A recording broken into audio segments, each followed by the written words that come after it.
하나님 말씀 같이 보겠습니다. 오늘 하나님께서 우리에게 주시는 말씀은 요한복음 3장 22절에서 36절까지 말씀입니다. 함께 읽겠습니다. 시작. 그 후에 예수께서 제자들과 유대 땅으로 가서 거기 함께 유하시며 세례를 베푸시더라. 요한도 살렘 가까운 에논에서 세례를 베푸니 거기 물이 많음이라. 그러므로 사람들이 와서 세례를 받더라. 요한이 아직 옥에 갇히지 아니하였더라.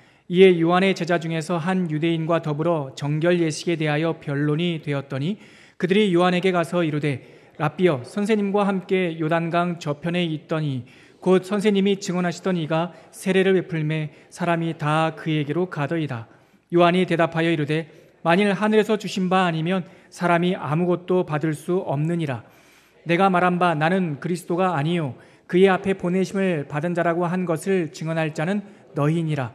신부를 취하는 자는 신랑이나 서서 신랑의 음성을 듣는 친구가 크게 기뻐하나니 나는 이러한 기쁨으로 충만하였노라. 그는 흥하여야 하겠고 나는 쇠하여야 하리라 하니라. 위로부터 오시는 이는 만물 위에 계시고 땅에서 난 이는 땅에 속하여 땅에 속한 것을 말하느니라. 하늘로부터 오시는 이는 만물 위에 계시나니 그가 친히 보고 들은 것을 증언하되 그의 증언을 받는 자가 없도다. 그의 증언을 받는 자는 하나님이 참되시다는 것을 인치었느니라. 하나님이 보내신 이는 하나님의 말씀을 하나니 이는 하나님이 성령을 한량없이 주심이니라. 아버지께서 아들을 사랑하사 만물을 다 그의 손에 주셨으니 아들을 믿는 자에게는 영생이 있고 아들에게 순종하지 아니하는 자는 영생을 보지 못하고 도리어 하나님의 진노가 그 위에 머물러 있느니라. 아멘. 아버지 하나님 은혜 감사합니다. 위로부터 난 자라야 하나님 나라를 보고 하나님 나라에 들어간다 하셨습니다. 우리가 이 진리의 메시지를 들었음에도 불구하고 아직 그 깊은 은혜의 진리 가운데 이르지 못하였다면 주님, 오늘 이 시간에 하나님의 은혜를 내려 주시옵소서. 우리들의 영혼을 하나님의 품 깊은 곳으로 인도하여 주옵소서. 예수님의 이름으로 기도합니다. 아멘. 지난 시간 우리는 밤에 예수님을 찾아온 니고데모를 만났습니다. 그가 찾아온 밤에 찾아온 니고데모, 이 독특한 표현은 그 시대의 무지를 담고 있다라고 지난주 우리가 살펴보았습니다. 니고데모는 어떤 사람이었습니까? 바리새인이었습니다. 그리고 그는 유대인의 지도자였고 그리고 그는 이스라엘의 선생이었습니다. 그런데 예수님께서 그를 어떻게 책망하셨습니까? 바리새인인데 너에게 믿음이 없구나. 유대인의 지도자인데 네가 거듭남이라고 하는 이 하나님의 신비를 알지 못하는구나. 이미 에스겔 시대 때부터 예언된 말씀임에도 불구하고, 그리고 네가 이스라엘 선생인데 어찌 하나님의 약속된 신비를 알지 못하느냐? 왜 증언을 받지 못하느냐? 이렇게 예수님께서 그를 책망하셨죠. 그의 가슴에 달린 이 타이틀, 지도자, 바리새인, 선생이라는 이 타이틀과 달리 그는 믿음이 없고 증언도 받지 못하고 구약 시대부터 약속된 거듭난 신비를 알지 못했습니다. 예수님을 찾아온 이 니고데모는 사실 우리들의 자화상입니다. 우리도 수년 동안 어떤 분들은 모태신앙으로서 예수를 믿는다 하였지만 우리 가운데 참다운 믿음이나 아니면 예수의 거듭남의 신비를 아직까지 모르고 계시는 분들이 많지 않을까, 성경은 우리들에게 다시 한번 질문하고 있습니다. 오늘 읽은 이 요한복음 23장 22절부터 36장 6절까지의 이 본문은 얼핏 읽으면 지난주에 살펴봤던 니고데모 이야기와 별다른 이야기처럼 느껴집니다. 하지만 이 이야기의 전반적인 흐름을 보면, 특별히 우리가 후에 살펴볼 31절부터 36절까지 이 나레이션, 설명하는 구문을 보면 오늘 우리가 만나는 이 22절부터 36절까지 내용은 지난주에 살펴본 니고데모 이야기의 연속된 사건임을, 연속된 이야기임을 알 수 있습니다. 우리가 본문에 담긴 메시지를 좀 더 깊게 잘 이해하기 위해서 먼저 오늘 본문의 간단한 구조를 한번 살펴볼 필요가 있는데요. 3장 22절부터 36절까지 되어 있는 오늘 본문은 사실은 두 마디로 되어 있습니다. 22절부터 30절까지는 사건문입니다. 세례 요한이 등장을 하고 그 세례 요한이 경험했던 그 사건에 대해서 예수님께서 하시는 말씀들이 덧붙여 담겨 있습니다. 이어지는 31절서부터 36절까지는 하나님께서 이 복음서를 기록하여 주신 하나님께서 이 복음서를 기록하는 요한을 통하여 우리에게 주시는 설명문입니다. 일부는 사건문이고 31절부터 36절까지는 설명문입니다. 이 설명은 아까 제가 말씀드렸듯이 3장 전체 니고데모서부터 시작되는 이 하늘에서 태어난 사람, 거듭난 사람은 어떤 사람인가라는 설명을 31절서부터 덧붙여주고 있습니다. 그러면 오늘 니고데모 사건 이후에 또다시 등장하는 이 세례 요한의 사건을 한번 살펴볼까요? 본문 한번 다시 읽겠습니다. 22절부터 24절인데 오늘 하나님께서 우리에게 주시는 이 메시지의 배경이 됩니다. 같이 한번 읽어볼게요. 시작. 그 후에 예수께서 제자들과 유대 땅으로 가서 거기 함께 유하시며 세례를 베푸시더라. 요한도 살렘 가까운 에논에서 세례를 베푸니 거기 물이 많음이라. 그러므로 사람들이 와서 세례를 받더라. 요한이 아직 옥에 갇히지 아니하였더라.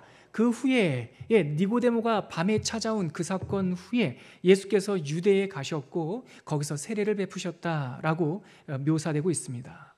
그랬더니 많은 사람들이 예수님께 가서 세례를 받았고, 세례를 처음부터 이 하나님 나라 운동을 실천했던 이 세례 요한은 예수님께서 세례를 베푸시는 그 요단강에 가까운 살렘이라고 하는 곳에서 역시 세례를 베풀고 있었습니다. 가까운 지역이었어요. 그런데 사실 요한은 우리에게 예수님께서 세례를 베푸신 것이 아니라 그의 제자들이 베푼 것이다라고 우리가 오해할까 봐 설명을 덧붙여 주는데, 우리 요한복음 4장 옆에 있는 4장 1절과 2절을 우리가 덧붙여서 한번 읽어보죠. 어떤 상황이었는지. 요한복음 4장 1절과 2절입니다. 시작. 예수께서 제자를 삼고 세례를 베푸시는 것이 요한보다 많다 하는 말을 바리새인들이 들은 줄을 주께서 아시는지라. 보십시오. 1절에 보면 예수님께서 제자를 삼고 세례를 베푸는 것이 요한보다 많다 비교하고 있죠. 요한보다 많다는 말을 바리새인들이 본 것이 아니라 들었답니다. 근데 그들이 듣고 수군거리는 것을 예수님께서는 아셨죠. 그런데 2절 말씀만 보시겠습니까? 어떤 상황이었는지. 시작. 예수께서 친히 세례를 베푸신 것이 아니요 제자들이 베푼 것이다. 그러니까 정황은 이렇습니다. 예수께서 세례 요한으로부터 세례를 받고 또 예수께서 첫 번째 유월절 예루살렘 사역을 마무리한 후에 그 유월절 어느 날 밤에 니고데모라고 하는 유대인의 선생이 찾아왔고, 그와 더불어 이 거듭남, 지난주에 제가 말씀드렸듯이 원전에 보면 아노텐, 위에서 태어난 사람의 신비에 대해서 알려주셨죠. 위에서 태어나지 않는다면 하나님 나라를 볼 수도 없고 들어갈 수도 없다라고 하는 아주 본질적인 말씀을 지난 밤에 해주신 거예요. 그 후에 예수님께서 요단강 근처에서 세례를 베풀기 시작하니까 많은 사람들이 예수님께 다 나아간 겁니다. 그랬더니 요한의 제자들이 마음이 좀 불편했던 것 같아요. 그게 25절과 26절에 요한의 제자들, 예수님이 사역하는 걸 보고 마음이 불편했던 요한의 제자들의 증언이 나오고 있습니다. 우리 같이 25절과 26절 같이 읽어볼까요? 먼저 25절만 먼저 읽죠. 시작. 이에 요한의 제자 중에서 한 유대인과 더불어 정결 예식에 대하여 변론이 되었더니, 예수님께 나아가 세례를 받는 사람들이 많다 보니까 요한의 제자 중 몇몇이 유대인들과 이렇게 마음을 격동시키는 유대인들과 변론, 논쟁이 발생했습니다. 우리 성경에는 정결 예식에 대하여 이렇게 되어 있지만 그 원전을 조금 더 편안하게 해석을 해보면 이 정결 예식은 세례의 본질, 세례가 어떤 의미인가라는 것에 대한 논쟁이 벌어졌다, 이렇게 해석할 수 있습니다. 그래서 유진 피터스 목사님이 번역한 메시지 성경에 보면 이 구절을 이렇게 번역해놨어요. 제가 찾아왔는데 한번 읽어드릴게요. 25절 말씀을 메시지 성경은 이렇게 번역했습니다. 요한의 제자들이 세례의 본질을 두고 유대 지도자들과 논쟁을 벌였다. 이게 어떤 상황이냐면 세례 요한이 세례만 베풀 때는 논쟁이 필요 없죠. 왜냐하면 세례라고 하는 것은 세례 요한이 만든 일이 아니라 구약 시대 때부터 늘 있었던 정결 예식 중에 하나였습니다. 정결 예식은 손을 씻는 것도 있고 또 옷을 빠는 것도 있고 또 격리시키는 것도 있고 따로 있는 것도 있고 또 하나는 흐르는 물에 강물에서 몸을 푹 담겼다가 씻어내는 그런 일도 있었습니다. 근데 요한이 이 세례라고 하는 행동이 죄사함이라고 하는 것, 죽었다 다시 태어나는 것이다 하는 것을 혼자 전할 때는 큰 문제가 없었는데 예수님께서 그 근처에서 함께 세례를 베풀기 시작하니까 뭐가 우선되는 거야? 뭐가 원조야? 뭐가 더 권세가 있지? 이 논쟁이 유대인들 사이에 벌어지고 유대인들이 수군거리기 시작한 거죠. 그 수군거리는 말을 세례 요한의 제자들이 듣고 마음이 꽤나 언짢았던 모양입니다. 아무리 사람들이 그렇게 많이 찾아가도, 물론 성경에는 없지만 제가 상상을 해본다면 요한의 제자들은 아마 그랬을 것 같아요. 아무리 그 나사렛 출신 그분한테 많이 찾아간다 하더라도 원조는 우리 선생님 요한이야 막 그러면서 논쟁이 일어나지 않았겠습니까? 근데 아무래도 조금 이렇게 마음이 해소가 안 됐던 것 같아요. 그래서 요한의 제자들이 이제는 선생님께 쪼로로 달려갔습니다. 그리고 선생님이신 요한에게 그들의 상한 마음을 말하게 되죠. 그게 26절입니다. 같이 한번 읽어볼까요? 시작. 그들이 요한에게 가서 이르되 랍비여, 선생님과 함께 요단강 저편에 있던 곧 선생님이 증언하시던 이가 세례를 베풀매 사람이 다 그에게로 가더이다. 요한의 제자들이 와서 요한에게 말했습니다. 선생님, 큰일 난 것 같아요. 사람들이 다 당신하고 요단강에서 있던 그 사람, 당신이 세례 준 그 사람, 그 사람 제자들이 세례를 베푸니까 그 사람에게 다 가고 있습니다. 어떻게 해야 되죠? 언짢은 마음을 표현한 거죠. 요 언짢은 상황, 자기의 뜻대로 되지 않는 상황, 요 상황에서 요한이 보이는 반응, 이 반응을 예수님께서 일부러 이 요한 성경을 통해서 지금 소환하고 있는 거예요. 목적이 있었어요. 이 사건은 다른 복음서에는 나오질 않아요. 요한이 아직 옥에 갇히기 전, 다시 말해 예수님의 사역이 본격적으로 시작되기 전에 있었던 사건을 원래 세례 요한의 제자였다가 예수님을 따르는 제자가 된 이 요한을 통해서 다시 한번 우리에게 보여주고 있어요. 무엇을 위해서 보여주고 있다고요? 제가 모두에 말씀드렸듯이 니고데모와 이야기한 하늘에서 난 사람은 이러하다라는 것을 보여주기 위해서 예수님께서 니고데모와의 대화 이어서 하나의 샘플로서 요한의 이야기를 가져오고 있는 거예요. 왜 그렇습니까? 여러분, 니고데모와 거듭남에 대한 이야기, 하늘에서 태어난 사람에 대한 이야기 지난주에 저와 함께 묵상했죠. 그러면 반사적으로 우리에게 이런 의문이 떠오릅니다. 알겠어요, 예수님. 물로 거듭난다? 정확하게 100% 제가 깨닫지 못하겠지만 대충 어떤 느낌인지는 알겠습니다. 성령, 푸뉴마, 하나님의 생기의 바람으로 거듭난다? 네, 알겠습니다. 그러면 어떠한 삶을 살아야 될까요? 그 사람들이 어떠한 모습일까요? 라고 즉각적으로 의문이 들기 마련이죠. 하나님의 말씀을 들으면 하나의 그 형이상학적인 그리고 초월적인 지식을 깨달은 것으로 만족하는 것이 아니라 그 말씀이 내 마음에 부딪혀서 그렇다면 나는 어떻게 살아야 되는가에 대한 반응이 자연스럽게 나오는 거죠. 누가복음에 보면 요한이, 이 세례 요한이 회개의 세례를 사람들한테 베풀죠. 이 독사의 자식들아 그러면서 책망하면서 너희들이 빨리 돌이켜서 물로 세례를 받아라, 회개의 세례를 받아라 했을 때 그 세례 요한에게 나왔던 사람들이 즉각적으로 어떤 반응을 보입니까? 세리들과 군병들과 많은 사람들이 나는 어떻게 해야 됩니까? 라고 그 말씀을 적용하는 고백들이 나오지 않습니까? 삭개오도 그랬고, 자, 거듭남에 대한 메시지를 들었다면 반사적으로 그렇다면 거듭남 사람은 어떤 사람입니까? 라고 하는 의문이 들어오기 마련이죠. 세례 요한, 오늘 읽었던 이 말씀은 바로 거듭난 사람은 이와 같으니라 라고 하는 예수님의 샘플이 우리에게 보여주고 있는 거예요. 왜 그럴까요? 예수님의 사역 초기에는 예수님의 믿음, 거듭남의 믿음을 가진 사람들을 마땅히 보여줄 사람이 없었어요. 수제자인 베드로도 이제 막 부름받았습니다. 우리에게 너희는 나를 본받는 자가 되라 라고 담대하게 얘기했던 사도 바울은 지금 여전히 유대교 안에 있을 때입니다. 구원받기 전이에요.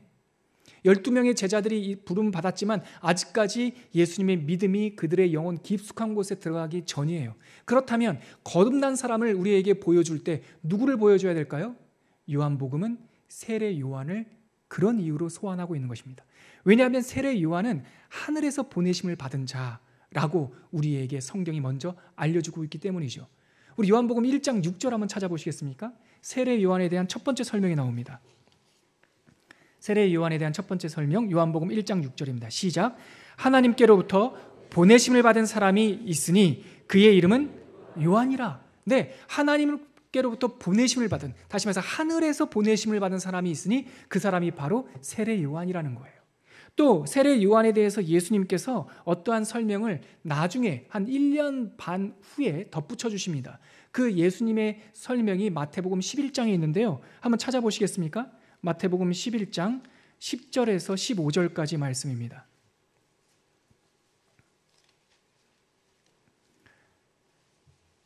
제가 한번 읽어볼게요. 빠르게 읽어볼 테니까 여러분들 눈으로 따라오시면서 한번 내용에 집중해 보시죠. 기록된 바 보라 내가 내 사자를 너의 앞에 보내노니 그가 내 길을 내 앞에서 준비하리라.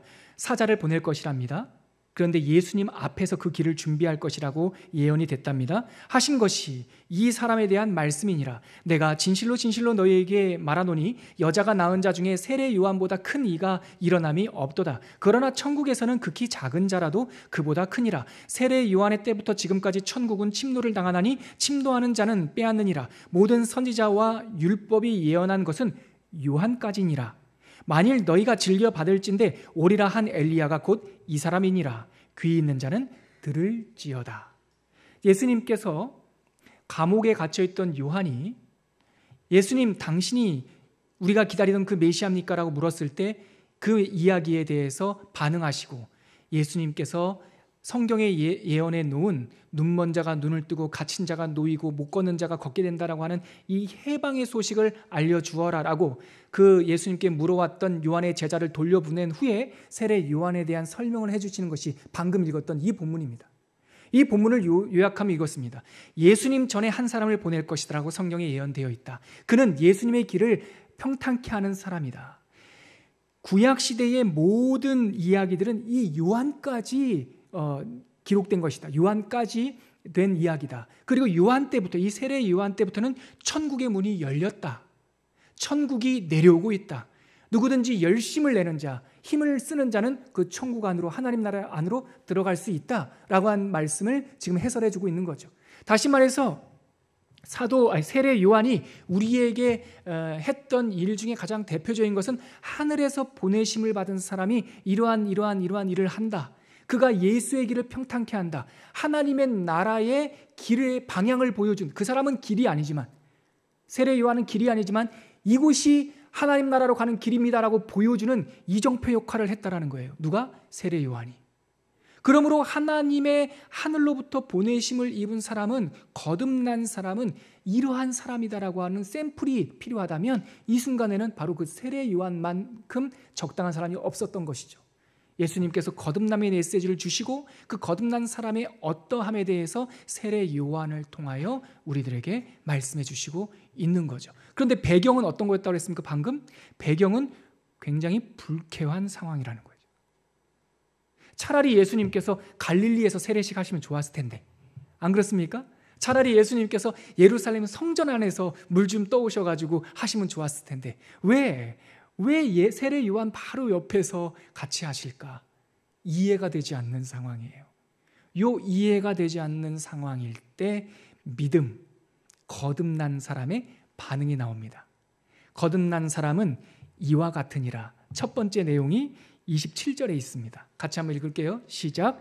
요한이 대답하여 이르되 만일 하늘에서 주신 바 아니면 사람이 아무것도 받을 수 없느니라. 불편한 마음을 토로하는 요한의 제자에게 세례 요한은 하늘에서 주신 것이 아니라면 아무도 어떤 것도 받을 수가 없다라고 말하고 있습니다. 거듭난 사람, 하늘에서 보내심을 받은 사람의 특징은 뭐냐면 주권에 대한 결정이 분명한 사람입니다. 뭐가 분명한 사람이라고요? 주권 결정이 분명한 사람. 주권이 어디에 있는지 아는 사람이에요. 내 마음대로 하는 게 아니라 보내시는 분이 계시지. 내가 성취한 것이 아니라 하늘에서 주신 분이 계시지. 그러므로 하늘에서 주시지 않는다면 나도 받을 수 없고 그도 받을 수 없다. 여러분, 이러한 주권 결정의 고백은 이해가 되지 않는 상황에서 드려지는 고백입니다. 내가 다 깨달아지고 내 눈앞에 훤히 보일 때 믿음은 필요하지 않다니까요. 제가 전에도 말씀드렸지만 믿음이라고 하는 것은 천국에서 필요한 것이 아니라 광야에서 필요한 겁니다. 천국은 믿음이 필요 없어요. 눈에 훤히 보이는데요. 그런데 히브리서 11장 1절 말씀, 믿음은 바라는 것들의 실상이요 보이지 않는 것들의 증거다라고 하셨던 것처럼 이 믿음이 필요한 순간은 믿을 수 없는 상황에서, 주권 결정이 필요한 순간은 내 뜻대로 상황이 풀리지 않는 상황에서, 내 마음이 불편한 상황에서 주권의 소재가 어디 있는지 고백하는 거예요. 이것이 바로 겸손입니다, 여러분. 예수님께서 우리에게 그런 말씀하셨죠. 마태복음 11장에 나에게로 와서 배우라. 나에게 와서 겸손과 온유함을 배우라. 이 겸손과 온유함, 수고하고 무거운 짐진 자들이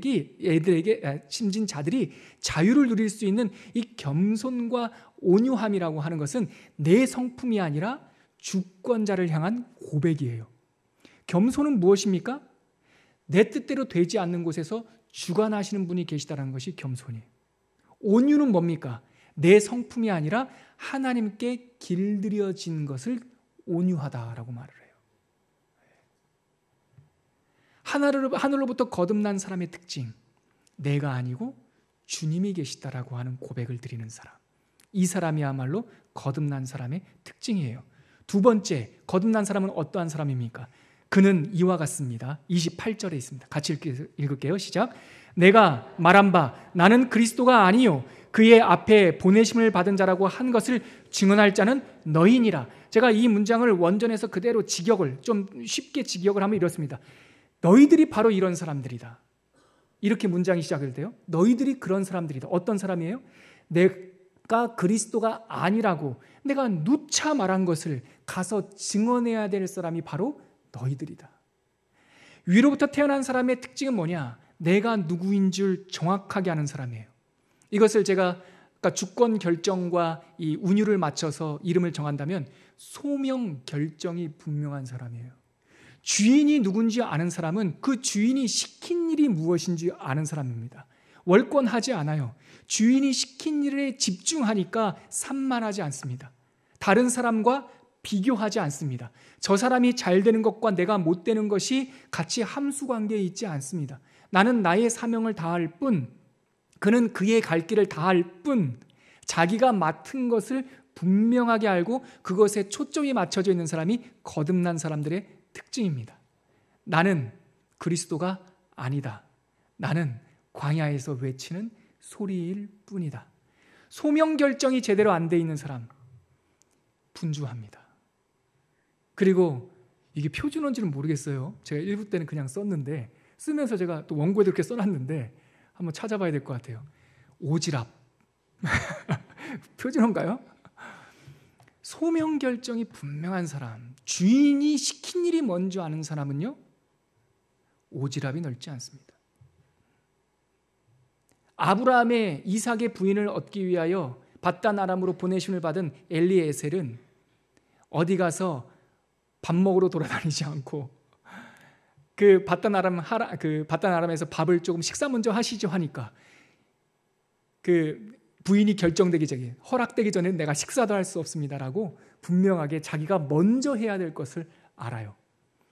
근데 소명이 분명하지 않으면 뭐가 이렇게 관심이 많습니다. 내가 가야 될 길도 모르고 내가 해야 될 길도 모릅니다. 그래서 다른 사람들과 자꾸 비교합니다. 그래서 비교의 사슬에, 비교의 감옥에 갇힙니다. 여러분, 예를 들어 서울 무슨 동네에 있는 교회가 막 부흥한다고 노병균 목사가 실패하는 게 아닙니다. 미국에 있는 교회가 부흥한다고 한국 교회가 실패한 게 아닙니다. 은연중에 여러분들을 유혹하는 말들에 속지 마십시오. 어떤 사람들이 그런 말씀하시죠. 마음이 안타까워서 하시겠지만 한국 교회의 복음의 촛대가 중국으로 옮겨졌다. 그럴싸하죠. 그리고 우리의 열심을 충동하기에 뭐 괜찮은 표현 같아요. 근데 여러분, 주님이 촛대가 하나밖에 없습니까? 우리가 못하면 그거를 중국으로 옮겨갑니까? 정신 똑바로 차리고 생각해 보면 이 말처럼 하나님의 주권을 축소시키는 말이 없어요. 여러분, 중국 교회도 부흥해야 됩니다. 아멘이시죠? 북한 교회도 부흥할 겁니다. 열방에 있는 모든 교회가 부흥할 겁니다. 한국 교회에도 첫사랑의 등불이 다시 한번 활활 타오를 것입니다.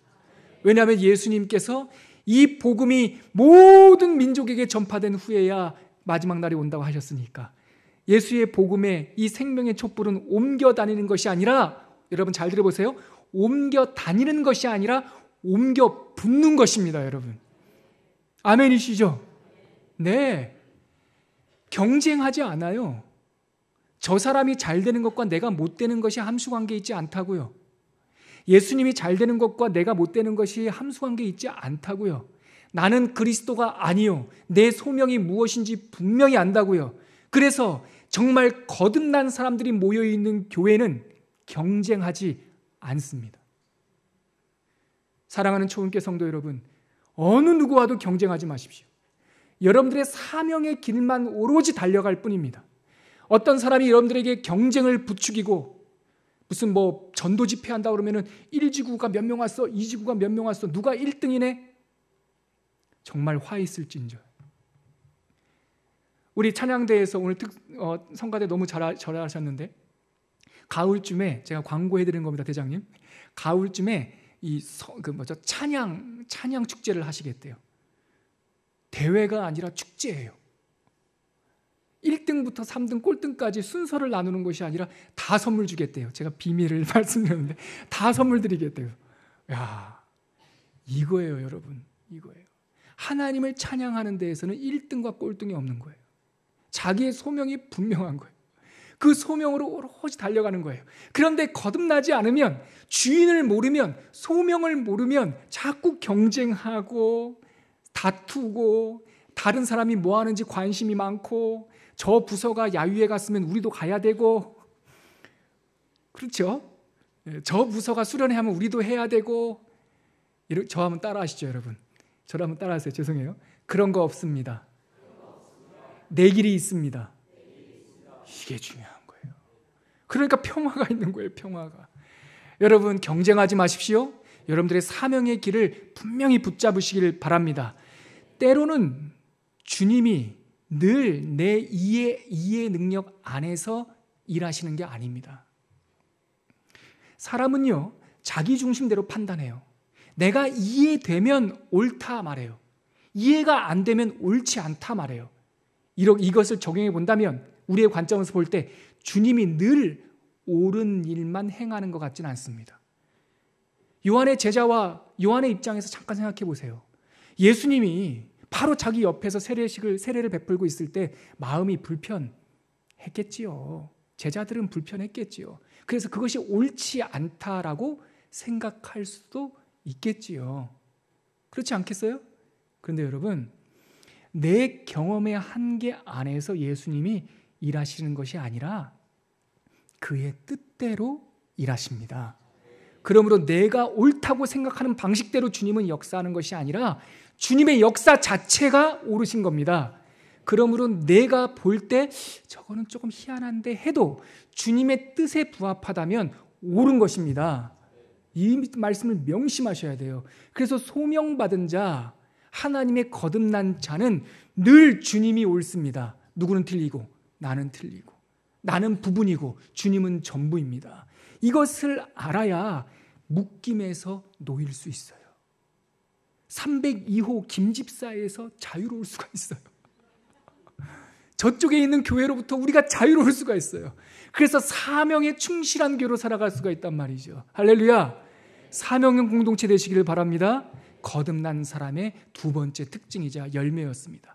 그러면 거듭난 사람은 또한 어떻습니까? 세 번째, 29절에 나와 있습니다. 같이 한번 읽겠습니다. 시작. 신부를 취하는 자는 신랑이나 서서 신랑의 음성을 듣는 친구가 크게 기뻐하다니 나는 이러한 기쁨으로 충만하였노라. 아멘. 거기 나는 이러한 기쁨으로 충만하였노라. 여러분들 볼펜 있으면 거기 밑줄 치시고 별표 치시고 하셔야 돼요.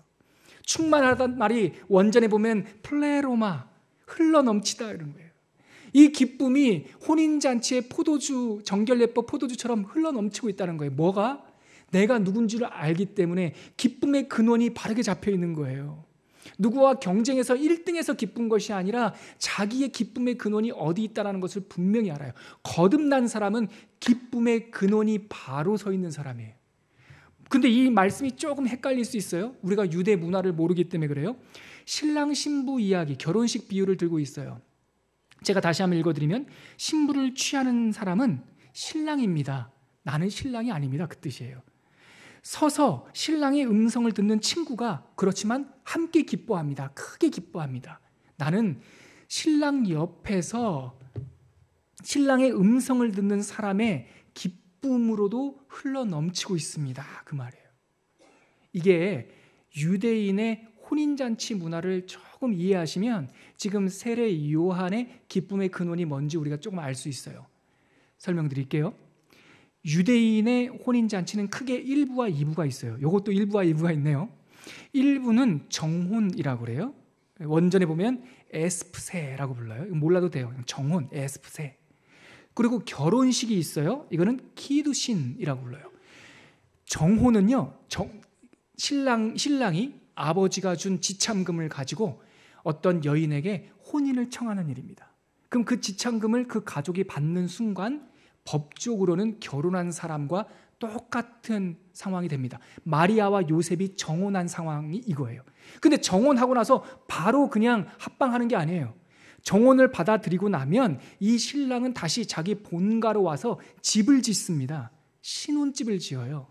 그리고 그것은 자기 아버지의 지도에 따라서 신혼집을 지어요. 그리고 아버지가 야 이만하면 됐다 하면 1년이 됐든 6개월이 됐든 2년이 됐든 그 신부를 맞이할 준비가 다 되면 다시 그 신부를 모셔오는 거예요.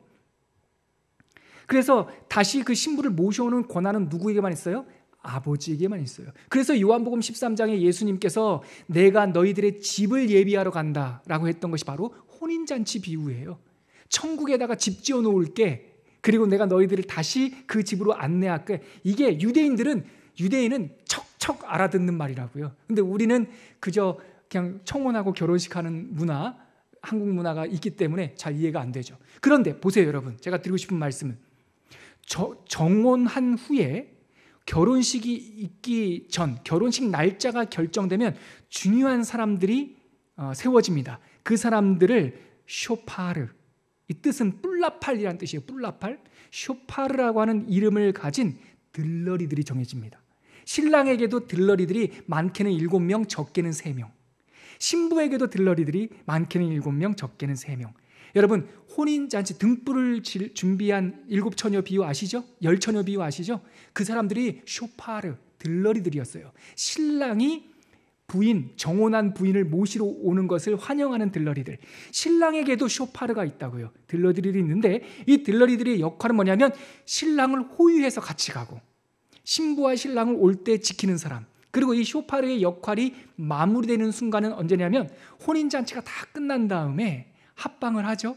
포도주를 받고 합방을 하고 그 신랑이 해가 뜨면, 합방한 날에 해가 뜨면 아침에 나와서 쇼파르들은 그 바깥에서 기다리고 있어요. 밤이 새도록, 불량배들이 들어오지 못하도록. 기다리고 있다가 해가 쫙 떠요. 그러면 신랑이 잠을 깨고 문을 열고 나오면서 내 부인은 정결하였노라, 이 결혼은 완성됐노라 외치면 이 쇼파르, 뿔라팔이라는 별명을 가진 이 쇼파르들이 결혼이 성사되었다 하면서 혼인잔치가 다 끝나고 축제의 클라이막스가 올라간다고요. 지금 세례 요한은 자기가 쇼파르라는 거예요. 신부를 취하는 사람은 누구라고요? 신랑이나 서서 그 옆에 서서 신랑의 음성을 기다리는 쇼파르, 들러리들이 있는데 나는 들러리일 뿐.